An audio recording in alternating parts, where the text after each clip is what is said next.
Zaid bin Sabit adalah salah satu sahabat Nabi Muhammad SAW yang dikenal karena kecerdasannya dan kontribusinya yang besar dalam Islam, terutama dalam pengumpulan Al-Quran. Berikut adalah beberapa kisah dan pencapaiannya yang luar biasa. Kecerdasan Zaid di masa muda. Zaid berasal dari suku Khazraj di Madinah. Saat Nabi Muhammad SAW tiba di Madinah setelah hijrah, Zaid baru berusia 11 tahun.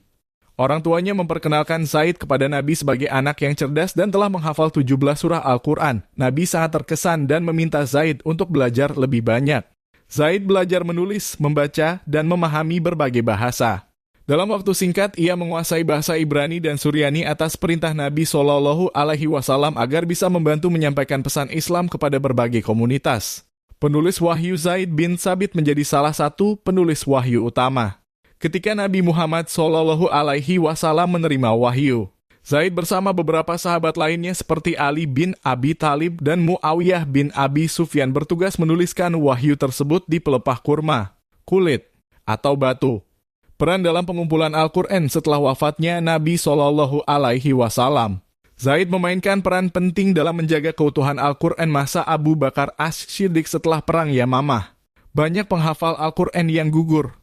Umar bin Khattab mengusulkan kepada Abu Bakar untuk mengumpulkan Al-Quran menjadi satu mushaf. Abu Bakar menunjuk Zaid untuk memimpin proyek besar ini karena kecerdasannya, kepercayaannya, dan kedekatannya dengan Nabi.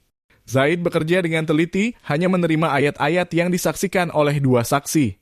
Mushaf pertama ini disimpan oleh Abu Bakar, lalu Umar, dan akhirnya oleh Hafsah binti Umar. Masa Utsman bin Affan. Pada masa kekhalifahan Utsman, muncul perbedaan dalam cara membaca Al-Quran di berbagai wilayah. Utsman menunjuk Zaid untuk memimpin tim menyusun mushaf standar. Mushaf ini dikenal sebagai Mushaf Utsmani dan menjadi rujukan hingga saat ini. Kisah kesetiaannya pada Nabi Zaid sangat mencintai Rasulullah SAW. Ketika Nabi wafat, Zaid begitu sedih dan menangis merasa kehilangan gurunya yang sangat ia hormati. Meski demikian, ia terus melanjutkan perjuangan menyebarkan ilmu dan menjaga ajaran Nabi.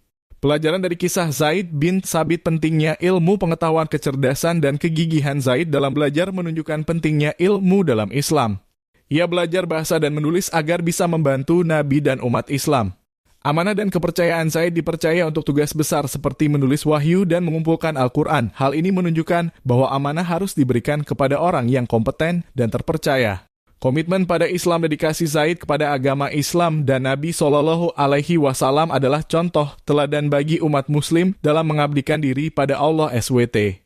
Warisan Zaid bin Sabit meninggalkan warisan besar bagi umat Islam, yaitu Mushaf Al-Quran yang kita baca hingga hari ini. Ia wafat pada tahun 45 di Madinah, dikenang sebagai seorang sahabat yang luar biasa dalam menjaga agama Allah.